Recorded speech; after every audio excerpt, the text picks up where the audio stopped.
मामा TV. भोली भैंस का दूध। सूरजपुर गांव में किशोर नाम का एक मिस्त्री रहता था। वो अपने परिवार के साथ बहुत खुशी खुशी रहता था। किशोर के पास उसके पिताजी की दी हुई एक भैंस थी। वो भैंस बहुत ही भोली थी। किशोर उसे बहुत प्यार करता था।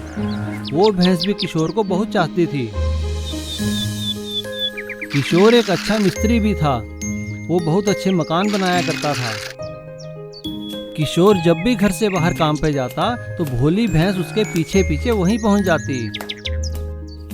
किशोर काम करता रहता और भैंस वहां पे चारा चरती रहती। अरे किशोर, ले आ गई तेरी भैंस। मैं कहता ना था तेरी भैंस तेरे बिना रह नहीं पाएगी। हाँ यार महेश, तुम ठीक कहते हो। इस भैंस के साथ लगाव ही इतना है। वो तो ठीक है किशोर, लेकिन क्या तेरे बाद तेरे बच्चे इसकी सेवा करेंगे? भाई महेश, वो तो समय ही बताएगा। लेकिन किशोर और महेश ये नहीं जानते थे कि उनका ये मजाक एक दिन सच होने वाला है। एक दिन काम करते करते एक दुर्घटना में किशोर की मौत हो जाती है। सभी लोग बहुत दुखी होते हैं, लेकिन सबसे ज्यादा दुख उसकी भैंस को पहुंचता है।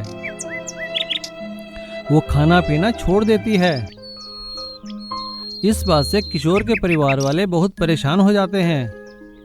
तभी वहां किशोर के चाचा आते हैं और वो किशोर के बेटे से कहते हैं, बेटा घबराओ मत, तुम भी अपने पिताजी की तरह इसकी खूब सेवा करो।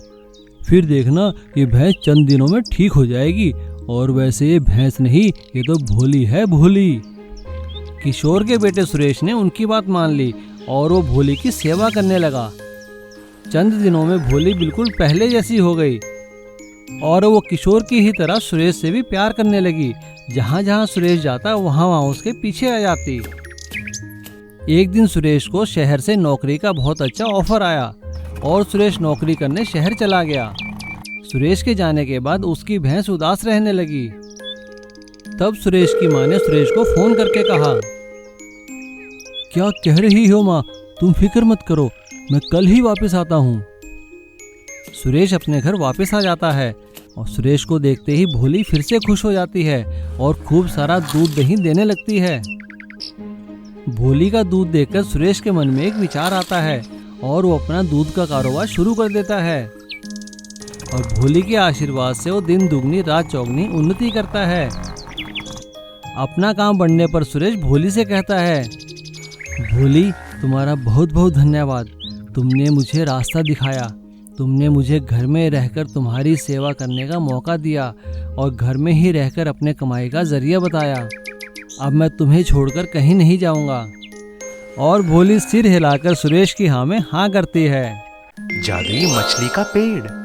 जोधपुर के गांव में बिपिन अपने दोस्तों के साथ गिल्ली डंडा खेल रहा था। तभी उसका दोस्त वेंकट दौड़ता हुआ वहां पर आया और चिल्लाने लगा, अरे यार बिपिन, तुम्हारे घर को बैंक वाले जब्त करने के लिए आए हैं। तुम्हारे पापा ने कुछ कर्जा लिया लेकिन उसको समय पर चुकाया नहीं, इसीलिए बैंक वाले कुछ गुंडों के साथ आकर घर का सारा सामान बाहर फेंक रहे हैं। जल्दी आओ, चलो चलो। अरे यार, ये तो मेरे पापा मुझे भी नहीं बोला। चलो चलो जल्दी चलो। जब बिपिन और वेंकट वहां पर पहुंचा, बैंक ऑफिसर सामान को बाहर फेंक दिया। जब बिपिन उनको रोका तो बैंक ऑफिसर ने ऐसा बोला, क्यों रे, अभी शर्मिंदा हो रही है क्या? जब कर्जा लिया है तो चुकाना भी पड़ेगा ना। पेड़ के जितना हुआ है, लेकिन अपने बूढ़े बाप का कर्जा नहीं चुका सकते क्या? सर, आप मुझे 1 महीने की मोहलत दीजिए, मैं आपका सारा पैसा चुका दूंगा। ऐसा बोलते ही बैंक वाले चले गए। बिपिन अपने पापा से बात कर रहा होता है, तभी एक कौवा आकर एक खत को बिपिन के सामने फेंक कर चली जाती है। अरे ये तो मेरे दादाजी का खत है, उनको गुजर के बहुत साल हो गए। इस पे कुछ लिखा है, पिताजी। घने जंगल के अंदर एक नदी पार करके जाओ तो तुम्हें एक जादुई मछली का पेड़ मिलेगा। पिताजी, ये देखो, उसका नक्शा भी है यहाँ पर। चलो यार वेंकट, तुम मेरे साथ चलो। हम वहां जाएंगे और उस जादुई मछली के पेट से मछली निकालकर पैसे कमाएंगे। पागल तो नहीं हुआ? पेड़ में से मछली और ये खत में जो लिखा है, तुम उसे विश्वास कर रहे हो? क्या करूं यार वेंकट, मेरे पास अभी तरकीब कुछ नहीं है। चलो मेरे साथ। ऐसा दोनों दोस्त घने जंगल में चले जाते हैं। नदी पार करने के बाद उनको एक बड़ा विशाल सांप नजर आती है। तभी सांप ने पूछा, आप दोनों हट्टे कट्टे हो, बोलो आप में से कौन मेरा भोजन बनेगा?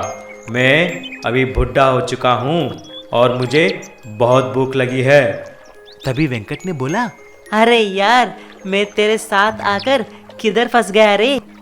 तुरंत विपिन ने बोला, साहब जी, मुझे बस एक जादुई मछली का पेड़ की तलाश है। एक बार वो मिल जाए, मैं आकर आपका भोजन बनूंगा। बस अभी के लिए हमको छोड़ दो। इंसान बहुत धोखेबाज होते हैं, मैं तुम्हारी बात कैसे मानूं? साहब जी, आप एक काम कीजिए, वेंकट को वह पेड़ दिखा दीजिए। मैं आपका भोजन अभी बन जाऊंगा। आप मुझे खा सकते हैं। सभी लोग मेरे बात सुनकर ही भाग जाते हैं, लेकिन एक तुम ही हो जो यहाँ पर है। लगता है तुम बड़े ईमानदार आदमी हो। वो देखो, जादुई मछली का पेड़, जितना भी मछली चाहिए लेके जाओ। सांप ऐसा बोलते ही वहां पर एक जादू पेड़ मछलियों से भरा हुआ प्रत्यक्ष हो जाता है और सांप गायब हो जाती है। तभी बिपिन और वेंकट सारे मछलियों को लेकर बाजार में बेच देते हैं।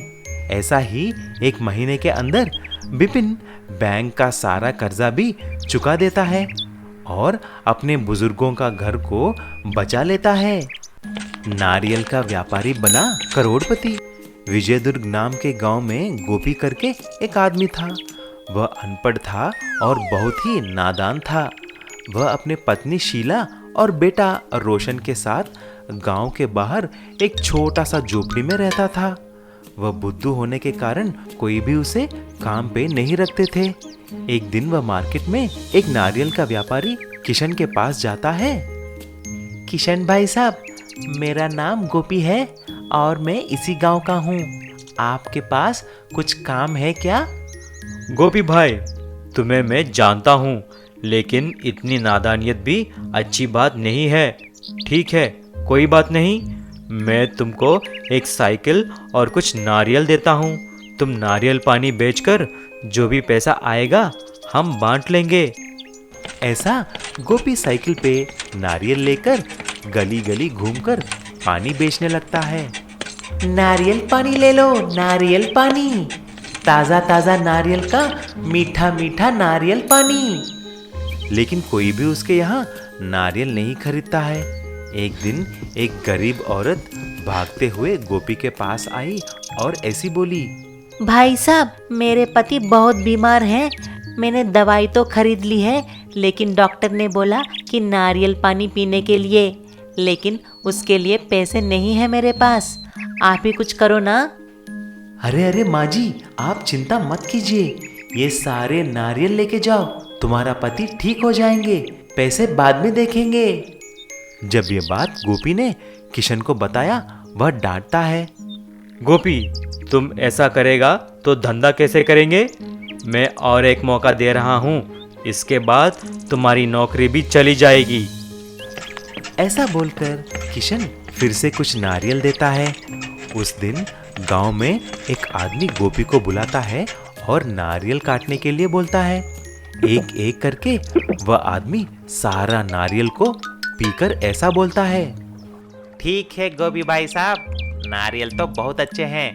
मैं तुम्हें एक नारियल के लिए 100 रुपए दूंगा। मेरा एक काम कर दोगे क्या? क्या है भाई साहब? मैं एक पैकेट देता हूँ और एक एड्रेस बोलता हूँ। क्या तुम जाकर ये पैकेट उसको दे दोगे?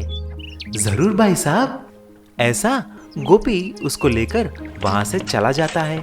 लेकिन जब गोपी उस एड्रेस पे पहुंचा, वहां पर पुलिस थी और उस आदमी को गिरफ्तार कर रही थी। तभी गोपी ये सब देखकर सीधा घर आ जाता है। जब उसने पैकेट खोलकर देखा तो उसमें बहुत सारे हीरे और सोने का बिस्किट था। भागता हुआ गोपी उस आदमी के पास गया जिसने पैकेट दिया, लेकिन वहां पर भी पुलिस थी और उसको भी गिरफ्तार कर रहे थे। तब गोपी को समझ में आ गया कि ये सब स्मगलिंग करते हुए चोर हैं। तभी गोपी ने सारे हीरे और सोना बेचकर एक अच्छा सा मकान, गाड़ियां खरीद लेता है और कुछ पैसे उसका मालिक किशन को भी देता है। फिर गोपी ने एक बड़ा नारियल का कारोबार खोलता है और करोड़पति बन जाता है।